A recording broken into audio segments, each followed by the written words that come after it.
Om Swastiastu. Perkenalkan, saya calon guru penggerak angkatan 9 dari Kabupaten Badung dari SMA 1 Kute. Di sini kami akan melakukan dialog, yaitu pra observasi dengan rekan saya. Silahkan Ibu, silahkan perkenalkan dirinya. Baik, terima kasih untuk waktunya. Saya Niputudini Andriani, selaku guru Bahasa Indonesia di SMA Negeri 1 Kute, dan saya mengajar di kelas 10-11, seperti itu kira-kira ya Bu ya? Iya. Nah, sekarang di sini saya akan melakukan bincang-bincang pra-observasi sebelum saya masuk ke kelas, di mana pra-observasi ini untuk mengukur sejauh mana nanti persiapan Ibu dalam saya observasi di kelas dalam melakukan kegiatan supervisi akademik, ya. Jadi terima kasih atas waktunya. Pada kesempatan ini saya akan menanyakan beberapa pertanyaan kepada Ibu. Mungkin yang pertama, pertanyaan yang saya akan tanyakan kepada Ibu, tujuan dari pembelajaran kali ini yang Ibu akan lakukan di kelas itu apa tujuannya?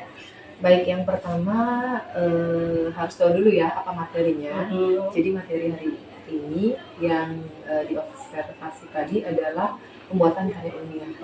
Tujuan dari pembelajaran ini adalah bagaimana kita membuat karya ilmiah tersebut agar diketahui oleh masyarakat luas bahwa data yang kita gunakan valid. Kedepannya ketika mereka mengetahui dan membaca, mereka dapat mengaplikasikannya di masyarakat ataupun untuk kepentingan mereka sendiri, seperti itu. Berarti tujuannya itu adalah yang saya tangkap di sini adalah mencari nanti untuk karya ilmiah. Iya, karya ilmiahnya. Ya. Jadi dari pembelajaran Ibu tadi, areal pengembangan apa yang hendak Ibu fokuskan di sini nanti? Area pengembangannya. Iya, area pengembangannya kita titik fokusnya kepada siswa terlebih dahulu. Tujuannya di sini adalah kenapa saya begitu mendetail mengajarkan tentang karya ilmiah. Pertama, mereka harus tahu dulu bagaimana langkah awal dalam membuat karya ilmiah tersebut. Dan yang pertama, mereka tahu cara membuat latar belakang. Apa sih tujuan mereka dalam membuat di bagian isinya? Dan di latar belakang itu akan disampaikan beberapa poin nanti yang akan menuju ke bagian pembahasan. Dan di sini area pengembangannya adalah ketika nanti mereka sudah tamat dari SMA, mereka akan gampang dalam membuat skripsi. Itu tujuannya. Karena apa yang saya sampaikan di sini secara sistematis sudah dari pendahuluan, isi, dan penutup di bagian karya ilmiah tersebut. Jadi arahnya ketika nanti mereka tamat dapat dikembangkan sendiri di tempat mereka kuliah, dimanapun mereka berada tentunya. Betul sekali ya. Jadi ada pengembangannya sudah sangat luas tadi saya dengarkan Ibu. Terus strategi apa yang akan Ibu lakukan dalam persiapan pembelajaran kali ini? Strateginya apa? Strategi yang saya gunakan yaitu saintifik. Yang pertama, yang kedua problem-based learning ya. Jadi mencari permasalahan di mana mereka masing-masing dari siswa tentu saja punya problem yang berbeda-beda di masing-masing kelompok tempat mereka berada. Nah, yang pertama yang akan saya bahas di sini adalah saintifik dulu. Bagaimana saya mengamati apa yang terjadi di kelas, gejala-gejala apa saja yang bisa saya tangkap di sana. Setelah itu, saya akan menalar terlebih dahulu dan saya akan sesuaikan pertanyaan-pertanyaan tergantung dari apa yang sudah saya sampaikan ke mereka. Saya tidak akan memberikan pertanyaan ke mereka jika saya belum menjelaskan materi tersebut ke mereka. Ya, maka dari itulah saya menggunakan metode saintifik dan berikutnya baru ke problem-based learning. Saya tanya dulu, apa kesulitanmu sebenarnya dalam pembuatan karya ilmiah ini? Kenapa kamu susah sekali membuat rumusan masalah? Kalau begitu, kita tanya ke kelompok lain. Jika memang di kelompok lain ternyata gampang membuat rumusan masalah, maka salah satu perwakilan dari kelompok tersebut akan menuju ke kelompok lainnya untuk membantu menjelaskan di bagian rumusan masalah. Jadi secara nggak langsung saya juga menggunakan metode yaitu rekan sejawat.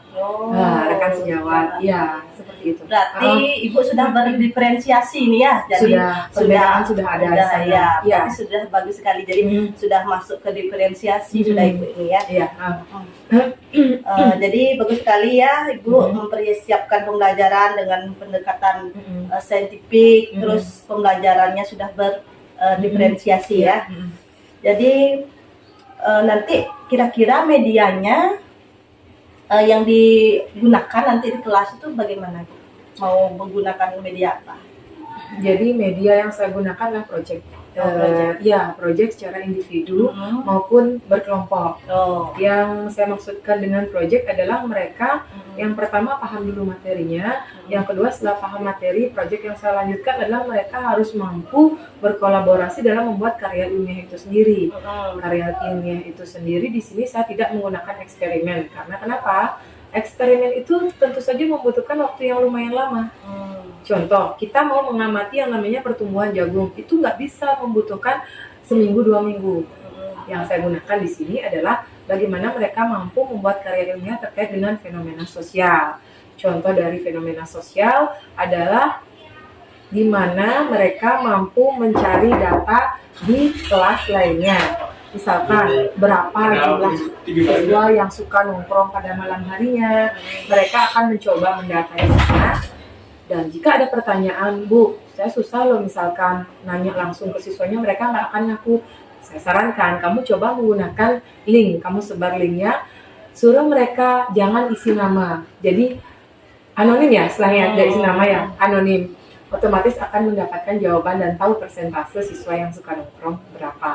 Berarti jumlahnya. Ibu sudah menggunakan media itu Google Form ya Bu? Ya, Google Form. Jadi Google Form Ibu gunakan, jadi sebagai data statistiknya ya. Pengumpulan datanya. Jadi itu. Jadi mengetahui Ibu secara detail dari bagaimana untuk siswanya itu mendapatkan hasil seperti apa. Jadi sudah Ibu berarti menggunakan media-media itu ya Bu? Iya, sudah saya terapkan. Terus pertanyaan terakhir nih Bu, ya, untuk pelaksanaannya kira-kira kapan nih saya bisa masuk kelas?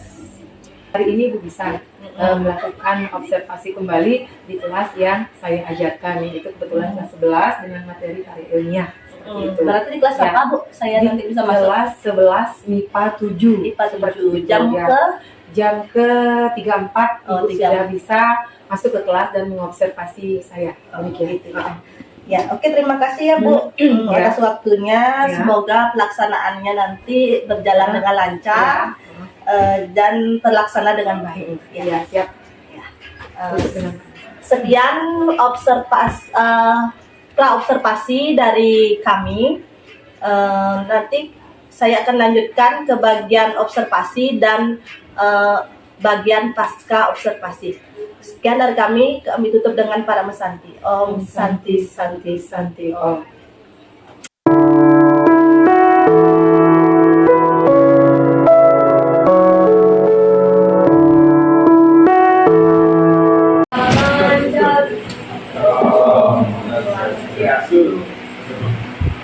Sekarang udah kembali anak. Lalu kita mulai pembelajaran, apa baiknya kita berdoa menurut agama dan kepercayaan masing-masing ya. Berdoa mulai. Berdoa selesai.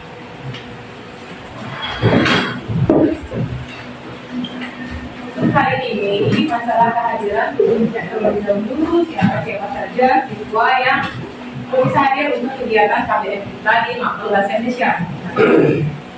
Ada yang tidak hadir nak? Banyak. Atau beberapa orang saja. Absennya sudah ada di sana.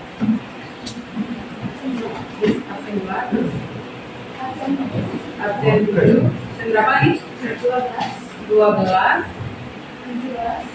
11. Berikut 11 ya. 27. 12.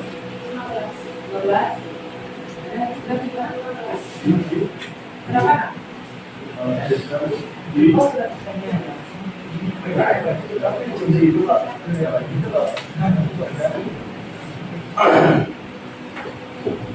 Oke, anak-anak itu tadi yang tidak hadir, kebetulan mungkin ada kegiatan mereka itu atlet dan distribusi. Gimana, masih semangat untuk belajar bahasa Indonesia untuk hari ini? Masih ya. Nah, seperti biasa sekarang Budin akan mengadakan tes reading untuk kalian lebih semangat lagi. Absen 1 sampai 5. Silakan cepat. Ya, absen 1 sampai 5 saja ya. Ya, kalau ini biar orang-orangnya absen 1 sampai 5. Nama kalian ada apa rumah? Ada apa?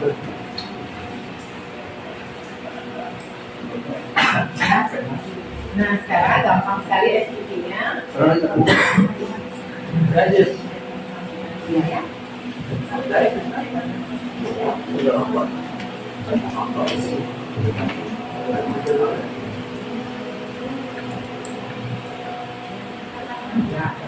Ya, bisikan aja ya. Tadi udah 4 orang. Belum.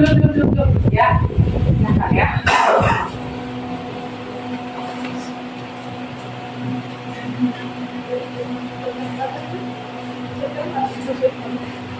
Ya, seharusnya saya kamu ya.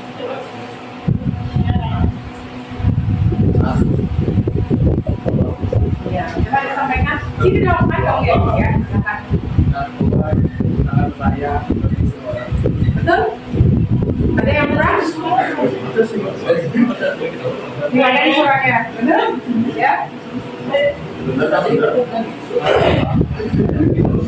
Narkoba sangat berbahaya bagi kita semua. Sampainya di mana? Bagi semua orang. Bagi semua orang. Berarti udah betul dari awal? Udah betul ya? Oke, tepuk tangan dong untuk teman-teman yang gimana? Ya. Ya, yang lain kalau sudah bergiliran tinggal berikan dulu. Sekarang silakan duduk kembali ya. Silakan. Persepsi adalah pengetahuan awal kalian bagaimana pertama kali Budin menyampaikan bab ini yaitu bab karya ilmiah. Ya, bab karya ilmiah ini sebenarnya adalah bab di mana yang ada hubungannya dengan proposal itu sendiri dan kalian juga sudah pernah mengerjakannya di bab sebelumnya. Namun Budin akan tanya dulu seperti yang pernah Budin jelaskan. Sekarang kalian akan menjelaskan ulang apa itu karya ilmiah. Silakan yang tahu pengertian dari karya ilmiah itu apa, angkat tangannya. Ya, ada yang tahu pengertian dari karya ilmiah itu sendiri apa? Ada? Ya, bentar ya, Budin kasih nilai yang bisa menjawab. Karya ilmiah adalah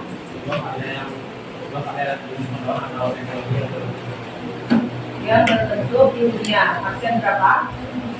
Aksen 4. Siapa lagi? Ada yang tahu? Itu pengertiannya. Ya? Kamu pasti bisa ya. Kamu yang bisa ya, makanya ya. Ayo. Ya bisa? Go. Karya ilmiah kabarnya, bukan kabarnya itu sudah pasti bersifat objektif. Apa itu objektif? Objektif, ada yang tahu apa itu objektif? Tidak ada yang tahu apa itu objektif? Objektif adalah dibuat secara fakta tanpa adanya pendapat dari si penulis itu sendiri. Apa yang dilihat itu yang ditulis di dalam sebuah karya ilmiah. Jadi karya ilmiah itu lebih sifatnya non fiksi daripada fiksi seperti itu. Itu persepsinya. Budin merasa bahwa kalian itu harus banyak-banyak membaca tentang karya ilmiah. Jangan hanya bisa membuat karya ilmiah, tapi pengertiannya itu belum. Sekarang kita ke ciri-ciri dulu. Ciri-ciri yang pertama dari karya ilmiah itu apa?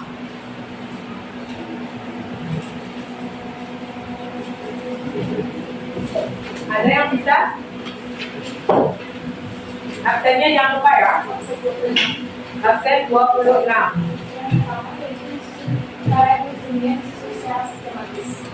Oke, secara sistematis. Yang kedua, ciri-ciri yang kedua apa?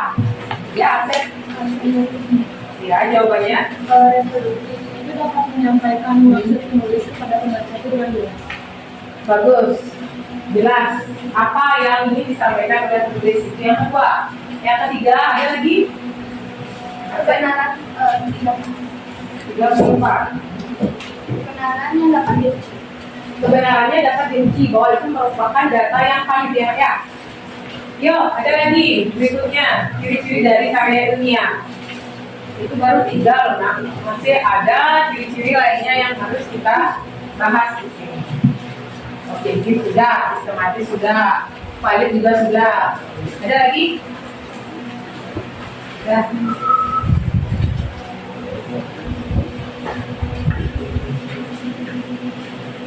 Terus tujuan pembuatan karya ilmiah apa? Tujuan pembuatan karya ilmiah itu apa?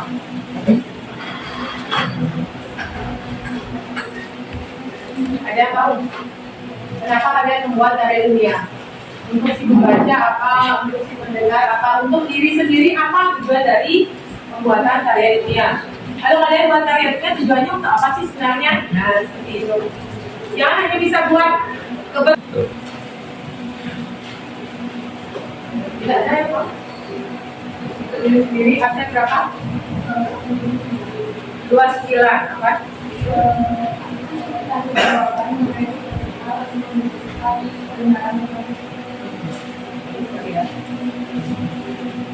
Oke, sekarang Budin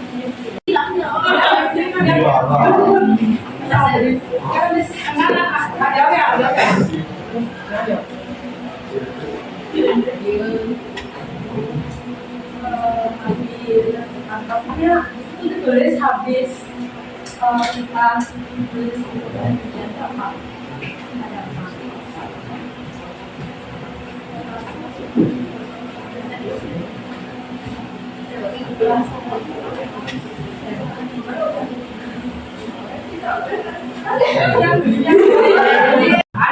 wajib tercantum dalam daftar usaha.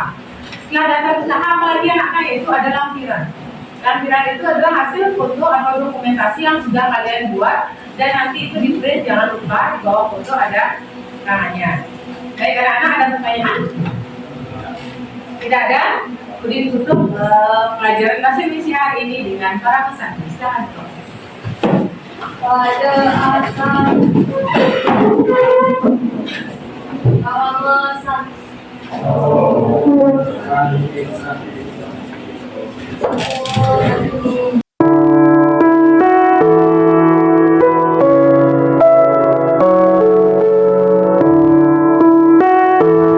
Swastiastu. Halo, selamat pagi, selamat berjumpa kembali dengan saya CGP Angkatan 9 Kabupaten Badung dari SMA 1 Kute bersama rekan sejawat saya. Perkenalkan, saya Putu Dini Andriani. Dan dengan PP saya. Perkenalkan, nama saya Agus Saptagama dari SMA Negeri 2 Kuta. Ya. Di sini kami akan melakukan wawancara tentang pasca observasi.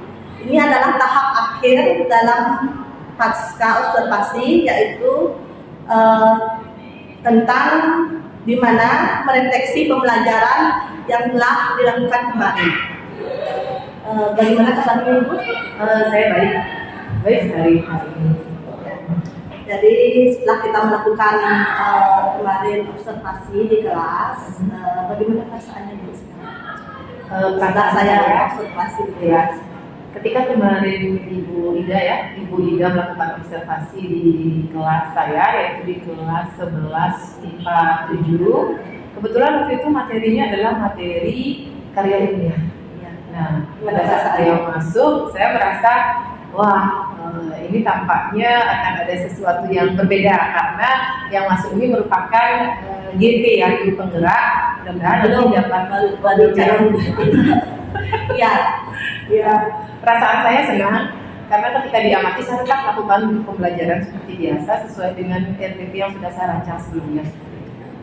Iya, Biasa saja lihat. iya, seperti biasa. Berarti karena siswanya juga antusias ya, Iya, saya sangat antusias. baru ini semuanya antusias saya lihat. Memang sekali. Terus Jadi saya lihat juga sudah pembelajarannya sudah berdiferensiasi. Iya, sudah. Terus terus rencana pembelajaran yang sudah pelajarannya itu sudah terlaksana berapa persen saya dengan materi yang Ibu kasih kemarin itu kira-kira berapa persen yang sudah mencakup semua materi yang Ibu ajarkan?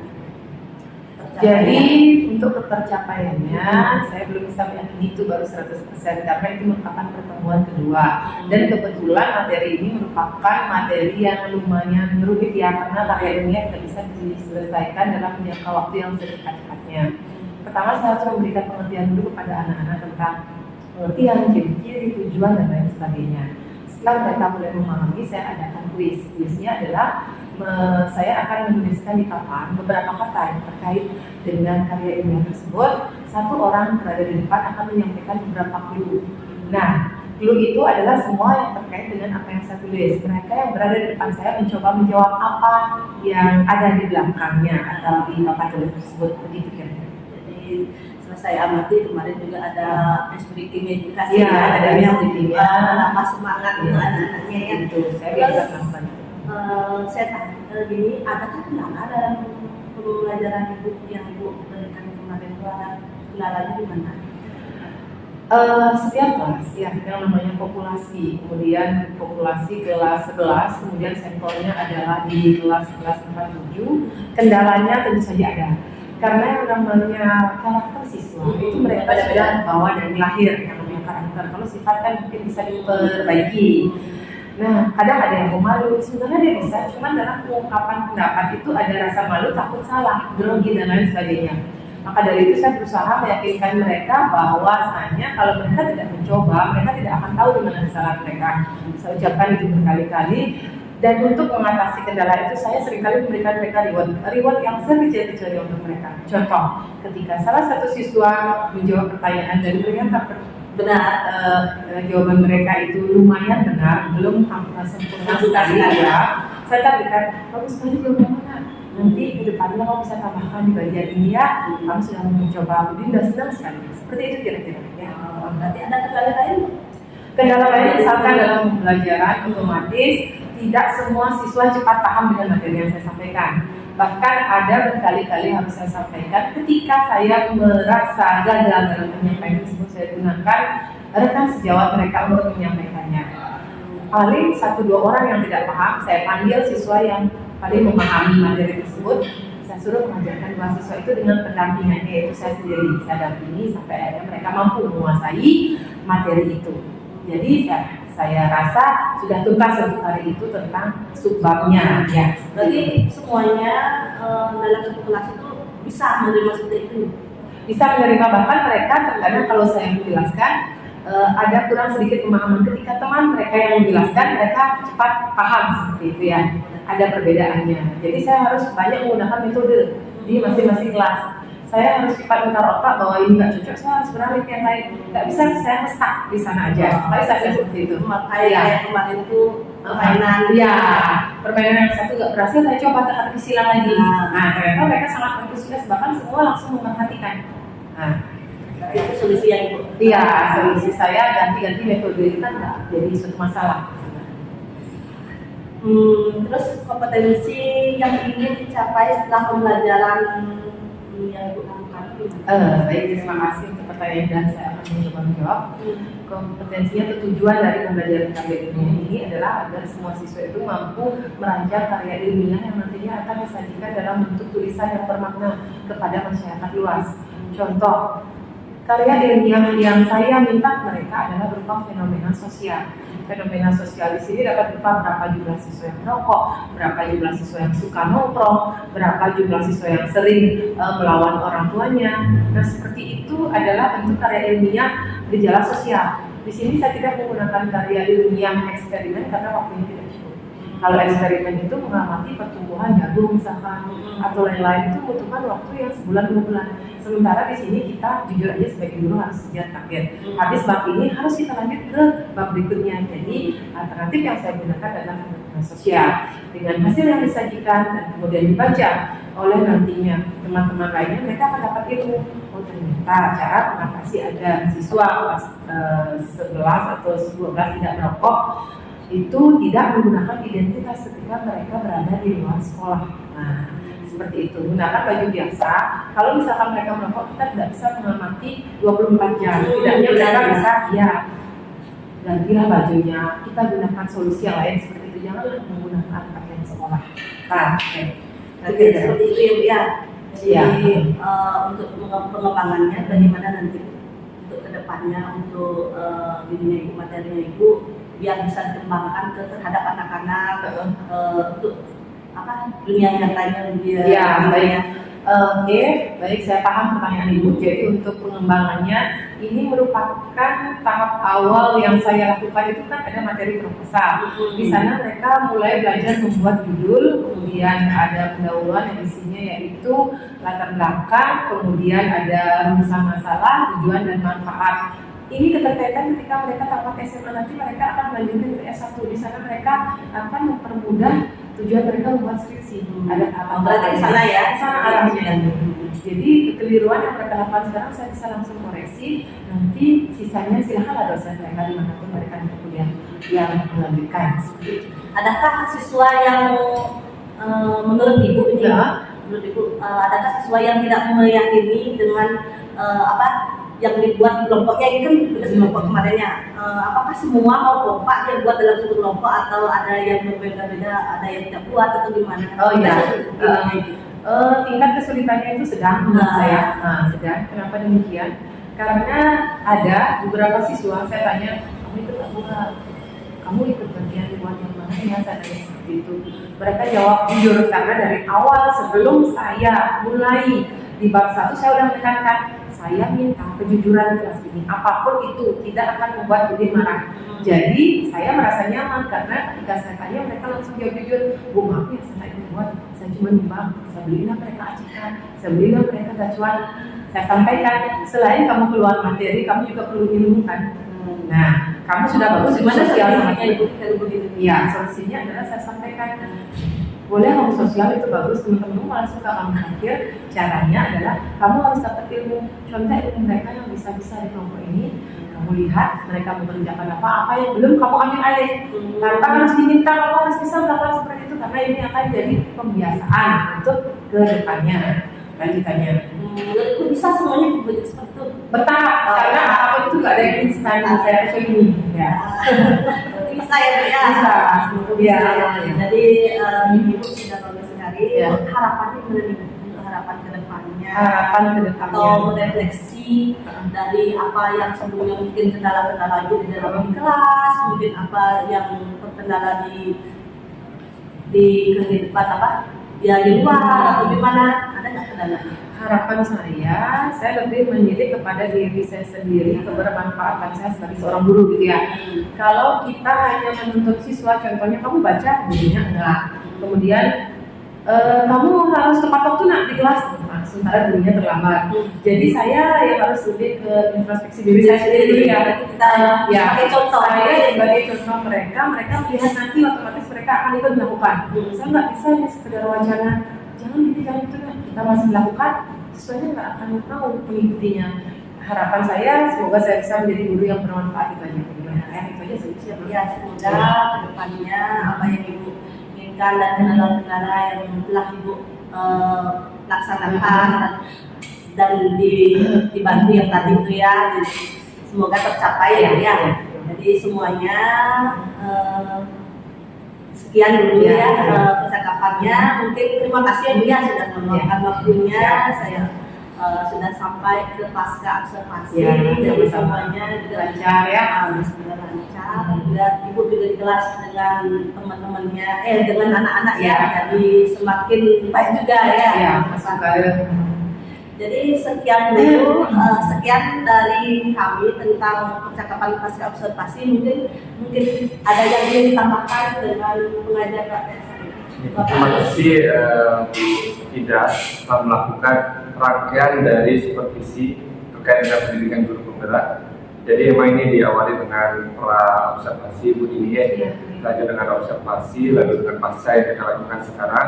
Jadi tujuan ini adalah rangkaian dari kegiatan guru penggerak pendidikan guru penggerak, bukan berarti bahwa CGP kami ini adalah orang yang superior di sekolah, tapi ini adalah bagian dari pendidikan. Jadi kita ini posisinya adalah setara. Maka di sini supervisi ini adalah bersifat coaching dengan bertanya jawab, di mana nanti dari ibu ini sendiri yang menemukan kelebihan ataupun kelemahan dalam pembelajaran tersebut. Jadi tidak dari CGP atau dari orang lain yang bisa menemukan kelemahan atau kelebihannya, tapi dari diri kita sendiri untuk merefleksi hal tersebut. Dari cara lihat dari percakapan tadi sudah luar biasa dari ibu ini. Jadi ibu ini sudah mengetahui apa yang kelebihannya, kelemahannya, bahkan sudah langsung cepat dalam merespon setiap kegiatan dalam pembelajaran di kelas. Jadi sensitif banget dalam pembelajarannya. Jadi sangat luar biasa, semoga nanti ini lancar dalam skripsi pembelajaran. Terima kasih Bapak. Sekian ya dari saya. Sekian dari percakapan pasca observasi dari saya. Saya ucapkan terima kasih. Om Santi Santi Santi Om.